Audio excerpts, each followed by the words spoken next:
Ideal unique education में आप सभी का हार्दिक स्वागत है। आज का हमारा टॉपिक है बिजनेस लेटर, जो दूसरे लेटरों से भिन्न होता है। अब क्या डिफरेंस है, किस प्रकार हम लिखेंगे, इसे मैं आसान तरीके से बता रहा हूं जो जिंदगी भर कभी नहीं भूलेंगे। साथ ही नंबर आपको अधिक से अधिक आएंगे। इससे पहले मैं ये कहना चाहूँगा कि यदि सब्सक्राइब नहीं किए हों तो सब्सक्राइब ज़रूर कर लें, साथ ही शेयर और लाइक ज़रूर करें ताकि दूसरे को भी लाभ हो। साथ ही हमारे यूनिट में काम करने वालों का मनोबल बढ़े। अब ये देखिए कि लेटर का 8 भाग होता है अन्य सामान्य लेटर का, लेकिन बिजनेस लेटर में कुछ पॉइंट बढ़ जाते हैं जिस पर ध्यान देना आवश्यक है। एक तो सबसे पहली बात ये ध्यान रखें, दिमाग में नोट कर लें कि बिजनेस लेटर में हेडिंग जो होता है अर्थात सेंडर्स एड्रेस वो बीच में होता है, इसलिए कि बिजनेस लेटर जो भी लिखा जाता है लेटर हेड पर लिखा जाता है। अब लेटर हेड है क्या वो हम दिखला देते हैं। आप देखे होंगे कि कहीं कंपनी से कोई लेटर मिलता होगा तो ऊपर में कंपनी का नाम रहता है, उसके बाद एड्रेस, उसके बाद दो चीज होता है, डेट ये लिखा हुआ रहता है, इसके बाद डॉट डॉट करके फिर रेफरेंस नंबर, ये डॉट, यहां कंपनी का नाम हो गया। सपोज कीजिए कपूर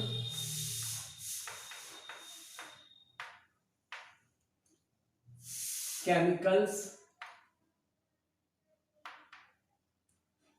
लिमिटेड,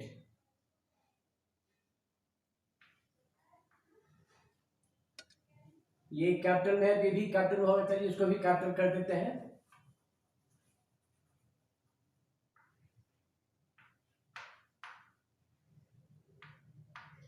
ये यदि कैपिटल है तो ये भी कैपिटल होगा, ये स्मॉल है तो ये भी स्मॉल होगा।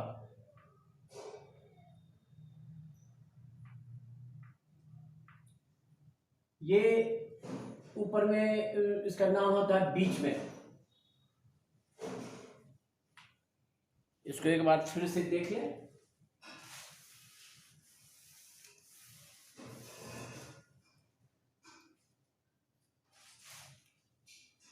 KRS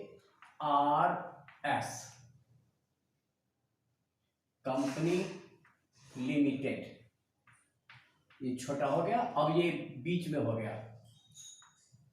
और इसके बाद सपोज कीजिए दरियागंज,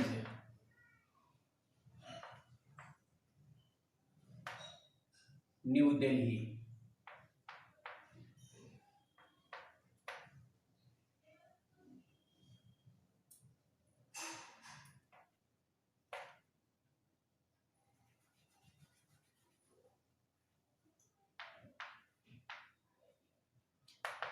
ये डॉट, इतना लिखा हुआ रहता है लेटर हेड में और बाकी प्लेन होता है।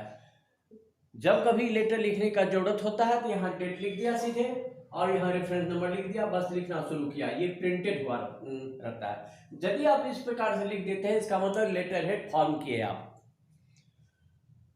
अब दूसरा चीज है कि रेफरेंस नंबर क्या है। रेफरेंस नंबर है लेटर की संख्या, और कितने लेटर की संख्या है, किस तारीख को लिखा गया हो तो ऊपर में है ही।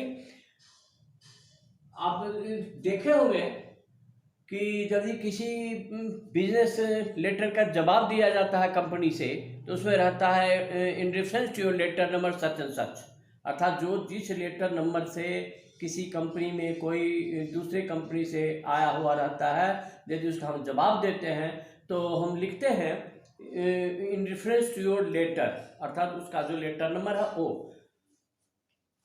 और ये एक चीज और ध्यान में रखें कि सामान्य लेटर में ये वर्ड नहीं लिखा जाता है, ये वर्ड नहीं लिखा रहता है, प्लेन रहता है, लेकिन बिजनेस लेटर में ये डेट वर्ड लिखा रहता है। अब ये पॉइंट हुआ है, मतलब यहाँ पर जिस तारीख को लिखा जाता है उसी तारीख का डेट लिख देते हैं और रेफरेंस नंबर उसके बाद लिख देते। जैसे आज हम लिख रहे हैं तो आज का डेट होगा 19 अगस्त 2022 और रेफरेंस नंबर हुआ KRS ऑब्लिक 325 मान लीजिए 2022।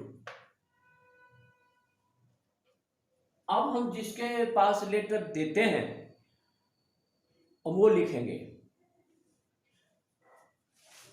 The manager.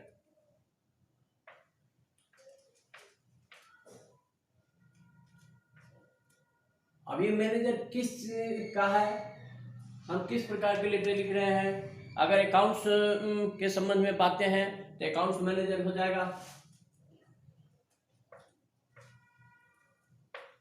एसी यहां दे देंगे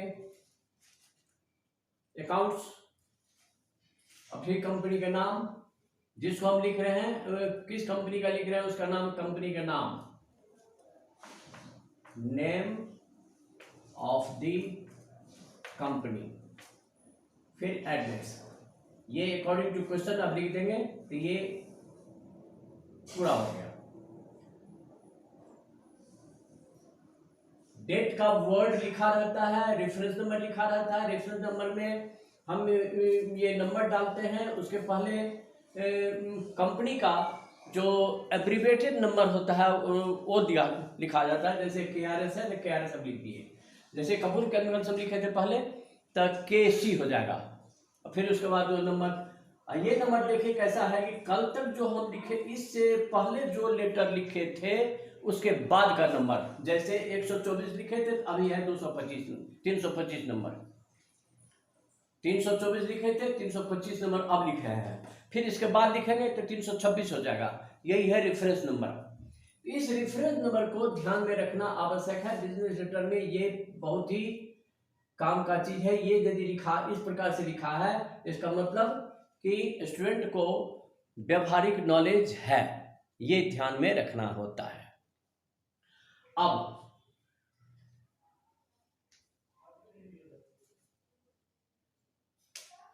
दूसरे लेटर के मुताबिक एक नंबर एक आ गया सेंडर्स एड्रेस, दूसरा डेट, तीसरा रेफरेंस नंबर और चौथा सेंडर्स रिसीवर्स एड्रेस, अर्थात जिसको हम लिख रहे हैं उसका एड्रेस और डिजिग्नेशन। पद के मुताबिक होता है डायरेक्टर, मैनेजर या जो भी। यहां पर ये चीज ध्यान रखना है, अगर हम कोई सामान खरीद रहे हैं तो हम हुए परचेजर, और जिससे खरीद रहे हैं वो हुआ सेल्स मैनेजर, तो यहां हो जाएगा सेल्स मैनेजर। इसको ध्यान रखेंगे, सेल्स।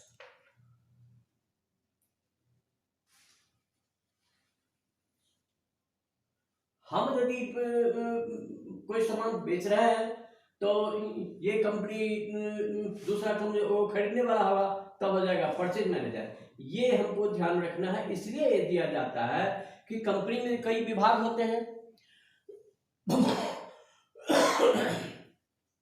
उस कंपनी के विभागानुसार अगर ये नहीं लिखा हुआ रहेगा तो लेटर भुला जा सकता है। जहां जाना चाहिए उस टेबल पर न जाकर दूसरे टेबल पर जाएगा या खो जाएगा। इसलिए ये इंडिकेट कर दिया जाता है ताकि लेटर निश्चित रूप से स्थान पर पहुंच जाए। इसलिए ये देना जरूरी है, और बिजनेस लेटर में ये देना जरूरी है। डेट, रेफरेंस नंबर देना जरूरी होता है, और ये बिजनेस नंबर का फॉर्मेट है। अब नेक्स्ट में है इसके बाद, इसको हम रब कर देते हैं, इसे ध्यान में रखेंगे। सब्जेक्ट, जिस विषय पर हम लिख रहे हैं, जैसे अकाउंट में हम पहले दिए थे तो अकाउंट से समझ में आएगा। अगर हम कोई परचेज कर रहे हैं तो सेल्स मैनेजर को लिख रहे हैं तो उसी के संबंध में लिखा जाएगा, जो भी मैटर हो यहाँ पर लिखा जाएगा कंटेंट। फिर सर,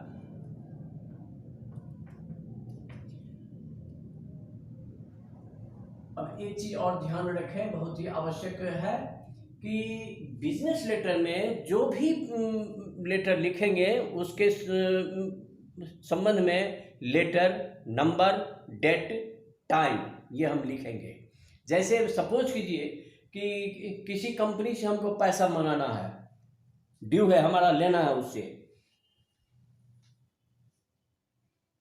तो उसके लिए क्या करेंगे, यहां लिखेंगे सब्जेक्ट में पेमेंट। कैसा पेमेंट है वो हमको इंडिकेट करना पड़ेगा। यहां लिखेंगे we would like to draw your kind attention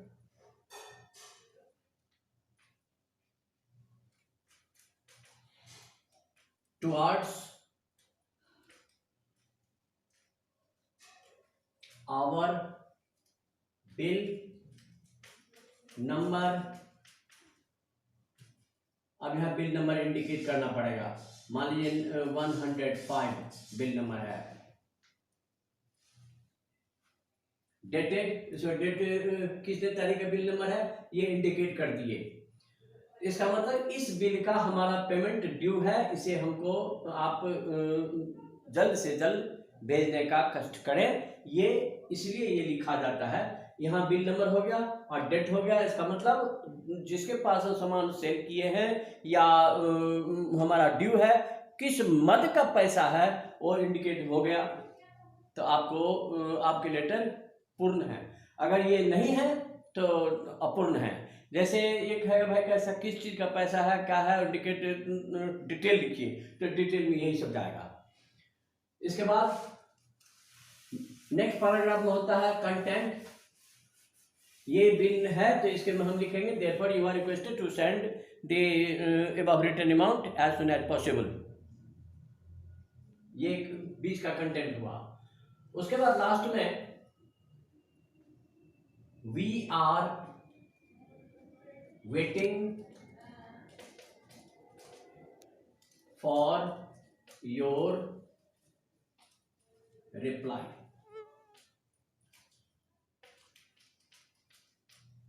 ये देने के बाद ये दीजिए। इसके बाद हम लास्ट में लिखते हैं योर्स फेथफुली,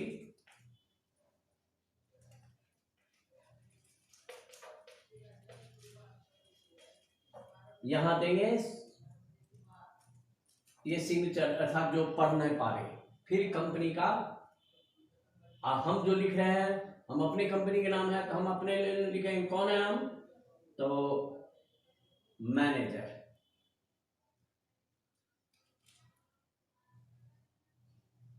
किस चीज का, तो हम चूंकि डिमांड किया है पेमेंट, हमारा बिल गया हुआ है, इसका मतलब हम सेल्स है तो सेल, ये हो गया।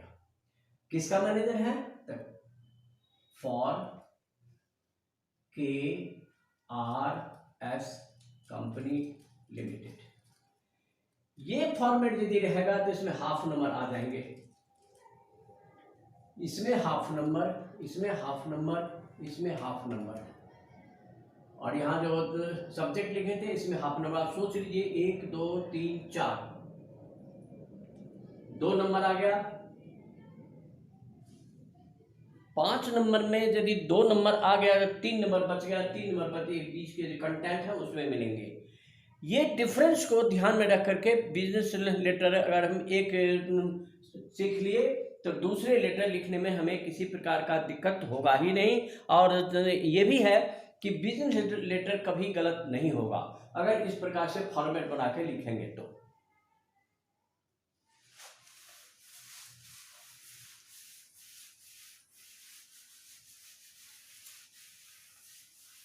बस कंटेंट में थ्योरी देना होता है, डिटेल देना होता है, किस मद का, कितने तारीख का, कितने नंबर बिल का, कितने नंबर वाउचर का, ये इंडिकेट कर दीजिए तो कंटेंट पूरा हो गया। बाकी फॉर्मेट जो है वो फॉर्मेट इस प्रकार से लिखेंगे तो अधिक से अधिक नंबर आएंगे, साथ ही कभी गलत होगा ही नहीं। Thank you.